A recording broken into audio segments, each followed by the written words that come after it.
जरांगेवर काय विश्वास ठेवला समाजाने की जरांगे पारदर्शक आहे? कोणतीही मीटिंग कॅमेऱ्यासमोर करतो, मंत्री येऊन द्या घोडा लावतो, त्याला घोडा लाव, याला घोडा लाव, याला बोल, त्याला आमदाराला बोल, शिव्या घाल. समाजाने प्रेम केलं, कारण कसं आहे, मराठा समाजाला खरं बोललेलं आवडतं आणि तोंडावर बोललेलं आवडतं. मराठा समाजाने स्वीकारलं, मी स्वीकारलं. पण जरांगेने 23 डिसेंबरच्या रोजी पहिली गुप्त मीटिंग कन्हैया हॉटेलमध्ये घेतली आणि त्या मीटिंगचा मी साक्षीदार आहे. त्या बंद खोलीमध्ये आपल्या चॅनलच्या माध्यमाची अशी काच होती, काचेच्या बाहेर कॅमेरे लावले होते. जरांगे आमच्याशी बोलत होते, माझे कॅमेऱ्याकडे पाठायचे. मी तुम्हाला पहिल्यांदा सांगितलं की मी त्या मीटिंगचा प्रतिनिधी आहे, आतला साक्षीदार आहे. जरांगे आत एक बोलले आणि कॅमेऱ्यासमोर बाहेर जाऊन दुसराच बोलले. मला माहिती आहे काय बोलले, मी योग्य वेळी ते जाहीर करेल.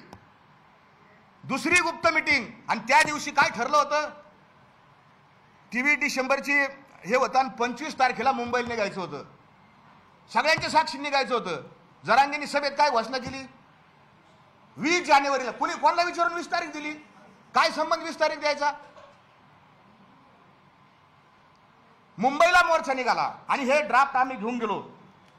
सरकारचे लोक होते, हा ड्राफ्ट असा वाचून दाखवलाय. बच्चू कडू आमदार त्यावेळेस होते आणि त्यांनी अक्षरशः शब्द ना शब्द हा कॅमेऱ्यासमोर ड्राफ्टचा वाचून दाखवला. तो माझ्या माहितीप्रमाणे 18 जानेवारीचा व्हिडिओ आहे, तुम्ही काढून बघा. आणि मग तोच ड्राफ्ट पुढे गेल्यानंतर वाशीला काना मात्रा व्याकल्यांटी उकार न करता स्वीकारला. जाताना परत काय झालं, गुप्त मीटिंग करणार नाही, कोणाशी बंद खोलीत बोलणार नाही, मी साक्ष देतो. कारण ते म्हणलेले आहेत जरांगे की महाराज साक्षीला येतं. आज जरांगेंची साक्षच बाहेर निघणार आहे. रांजणगाव गणपती येथे एका बंगल्यावर पहाटे 4 ते 6 या इतक्या वाजता एका उच्च पदस्थ अधिकारी, ज्या अधिकाऱ्याला त्यांनी शिव्या दिल्यात आत्ता, त्याच्याबरोबर मीटिंग केली. 2 तास मीटिंग केली. तो अधिकारी हुशार होता, त्याला माहिती आज त्यांनी सगळी रेकॉर्डिंग करून ठेवलेली.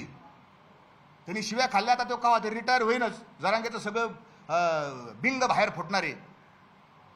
पुन्हा त्याच अधिकारी पुण्यामध्ये जे कॉलेज येते शेती महाविद्यालय, तिथून गाडीत बसले ते 2 जण आणि गाडीमध्ये त्यांनी अर्धा तास मीटिंग केली, गुप्त मीटिंग. लोणावळ्याची गुप्त मीटिंग तुम्हाला सगळ्याला माहिती आहे आणि वाशीला सुद्धा गुप्त मीटिंग केली.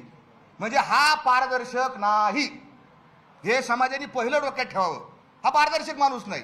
दुसरं, वाशी मार्केटमध्ये त्या तिथं सभा चालू होती. कंटेनर आणला होता आणि त्या कंटेनरच्या वर सभा चालू होती. माझी विनंती आहे, लाईव्ह दाखवा लोकांना. त्यांचं लाईव्ह दाखवतात, आम्हाला बी थोडेफार काहीतरी आहे, आम्ही एवढं महत्त्वाचं सांगतोय. हा, जर त्या कंटेनरच्या वर जरांगे उभे होते, तिथं स्पीकरचा प्रॉब्लेम झाला.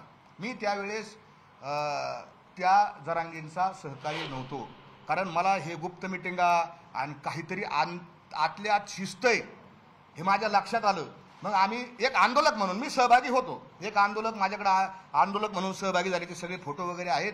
आणि त्या वाशीच्या मार्केटमध्ये मी आंदोलकांनी खाली बसलो तिथं आणि जरांगे पाटील भाषणाला उठले. कुठल्याही परिस्थितीत आरक्षण घेतल्याशिवाय माघारी जायचं नाही.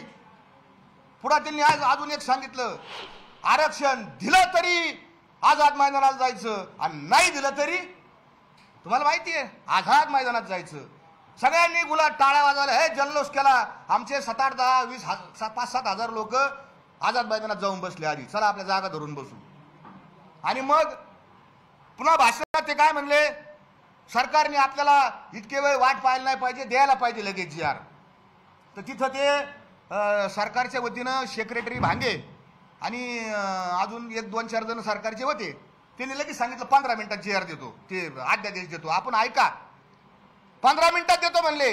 लगेच ते म्हणले, बघा हे काय म्हणायला लागलेत, 15 मिनिटात देतो, 15 मिनिटात देतो. ते म्हणायला लागले बरं का, ते म्हणायला लागलेत. हे सगळं नाटक आहे, 1 नंबरचा नाटक्या माणूस आहे.